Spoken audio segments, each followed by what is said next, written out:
மாமா ஒரு ஆள் உயரத்துக்கு இருக்கு வாழை மரமா என்ன? இல்லடா இது வந்து பாத்தீங்கன்னா இதுக்கு பேர் தான் பால் சேம்புமாங்க. அதாவது இது கேரளாவில் ரொம்ப இதா இருக்கும்.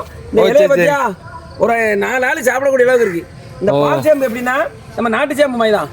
இது வந்து மூட்டில் பார்த்தீங்கன்னா கிழங்கு வந்து நம்ம கப்ப கிழங்கு மாதிரி பெருசு பெருசா போடும். ஓ சரி சரி. இது வந்து இதோட ஆயுள் பார்த்தீங்கன்னா 1 வருஷம்.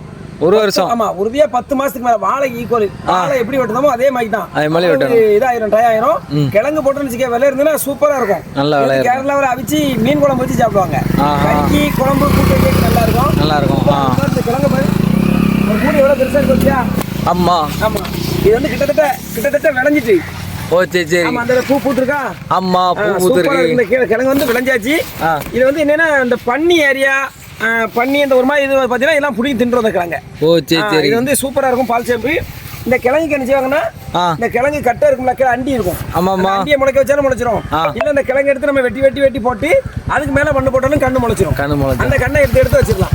ஓ சரியா. பால் சேம்பு எப்படி இருக்கோத்தியா இல்ல அம்மா ஜம்முன்னு இருக்க மாமா. நல்லா இருக்கும். அவிச்சு ஏழை கிழங்கு மாதிரி சாப்பிடவும் செய்யலாம். சூப்பர். சரி மாமா.